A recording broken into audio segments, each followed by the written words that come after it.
Once upon a midnight dreary,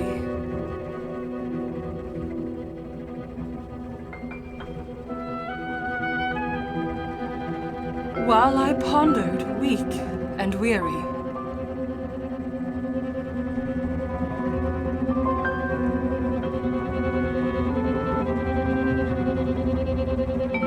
over many a quaint and curious volume of forgotten lore,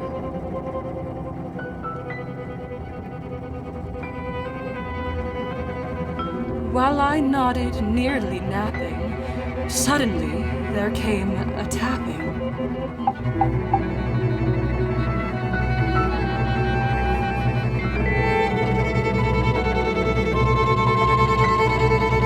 As of someone gently rapping at my chamber door. "'Tis some visitor," I muttered, tapping at my chamber door.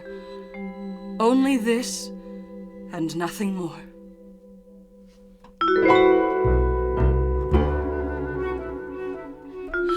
Distinctly I remember, it was in the bleak December, and each separate dying ember wrought its ghost upon the floor.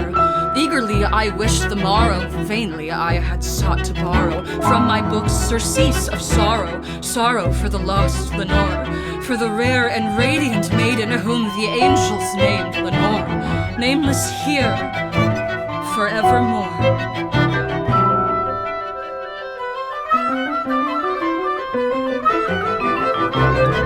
And the silken, sad, uncertain rustling of each purple curtain thrilled me, filled me with fantastic terrors never felt before.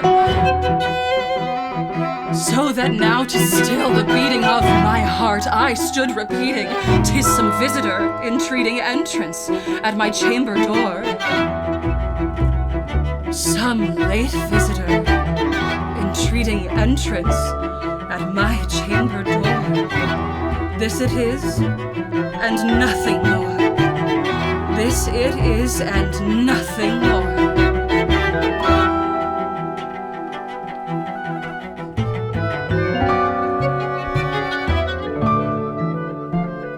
Presently my soul grew stronger, hesitating, then no longer. "Sir," said I, "or madam, truly your forgiveness I implore. But the fact is I was napping, and so gently you came rapping, and so gently you came rapping, and so faintly you came tapping, tapping at my chamber door, that I scarce was sure I heard you. Here I opened wide the door. Darkness there, and nothing more. Darkness there, and nothing more."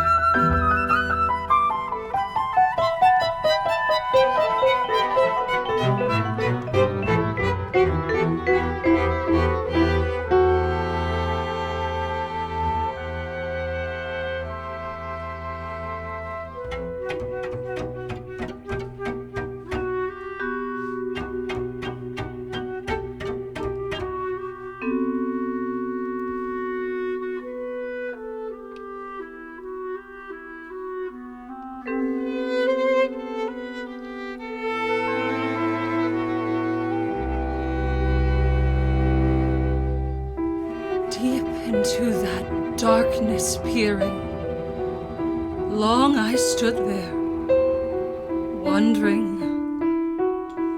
fearing,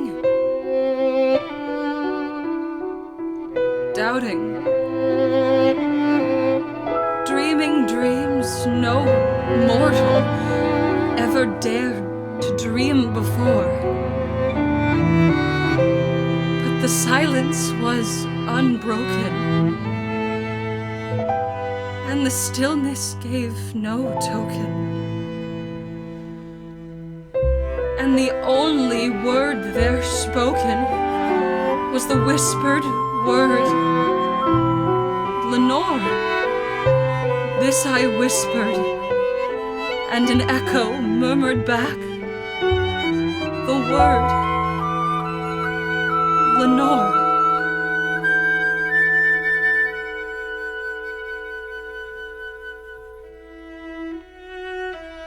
Merely this,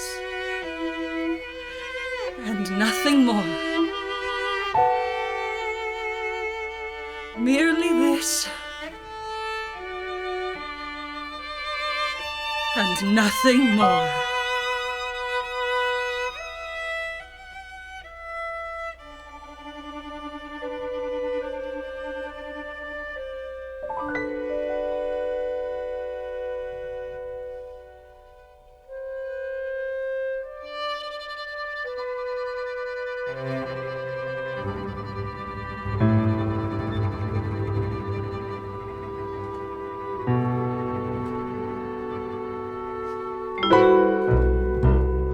Back into the chamber turning, all my soul within me burning. Soon again I heard a tapping somewhat louder than before.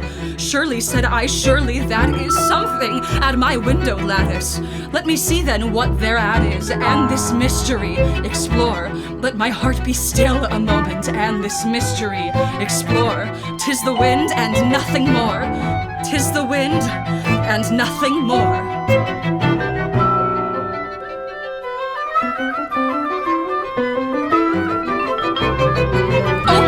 I flung the shutter, when with many a flirt and flutter in there stepped a stately raven of the saintly days of yore.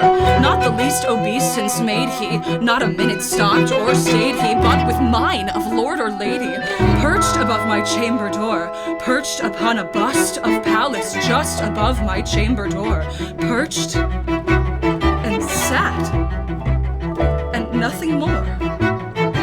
Perched and sat, and nothing more.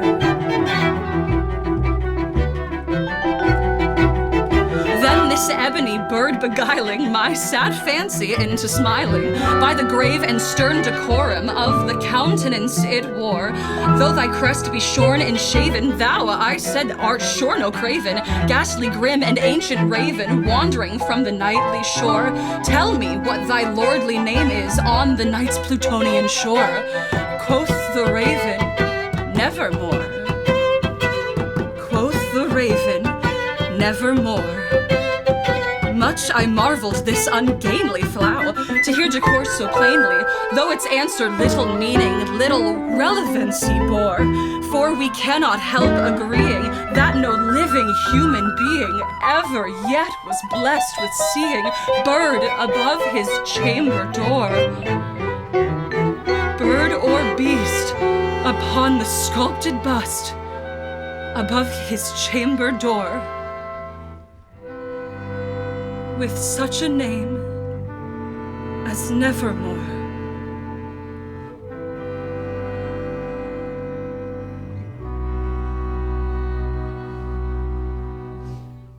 Raven sitting lonely on the placid bust spoke only that one word, as if his soul in that one word he did outpour. Nothing farther than he uttered, not a feather then he fluttered, till I scarcely more than uttered.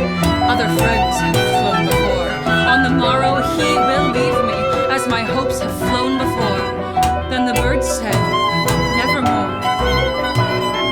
Startled at the stillness broken by a reply so aptly broken, doubtless said I, what it utters is its only stock and store, caught from some unhappy master, whom unmerciful disaster followed fast and followed faster, till his song one burden bore, till the dirges of his hope that melancholy burden bore, of never, nevermore.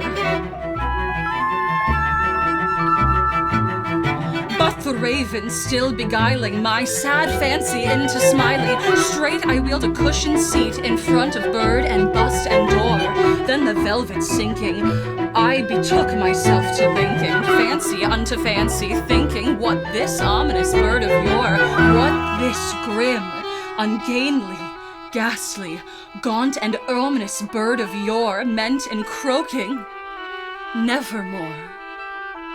This I sat engaged in guessing, but no syllable expressing to the fowl whose fiery eyes now burned into my bosom's core. This and more I sat divining, with my head at ease reclining on the cushion's velvet lining, that the lamplight gloated over, whose velvet violet lining, with the lamplight gloating over, she shall press nevermore. Then methought the air grew denser, perfumed from an unseen censer, censer swung by seraphim, whose footfalls tinkled on the tufted floor. Wretch, I cried, thy God hath lent thee, by the angels he has sent thee, respite and nepenthe from thy memories of Lenore. Quaff, oh quaff this kind nepenthe, and forget this lost Lenore. Quoth the raven, nevermore. Prophet, said I, thing of evil, prophet still, if bird or devil, whether tempter sent or whether tempest tossed thee here ashore, desolate yet all undaunted of this desert land, enchanted on this home by a horror haunted. Tell me truly, I implore, is there balm in Gilead? Tell me, I implore. Quoth the raven, nevermore. Prophet, said I, thing of evil, prophet still, if bird or devil, by that heaven that bends above us, by that God we both adore, tell this soul with sorrow laden, if within the distant Aden it shall clasp a sainted maiden whom the angels name Lenore, clasp a rare and radiant maiden whom the angels name Lenore. Quoth the raven, nevermore. Be that word our sign of parting, bird or fiend, I shrieked upstarting. Get thee back into the tempest and the night's Plutonian shore. Leave no black plume as a token of that lie thy soul hath spoken. Leave my loneliness unbroken.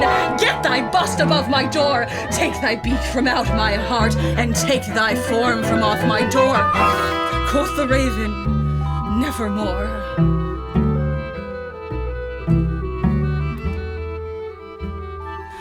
And the raven, never flitting, still is sitting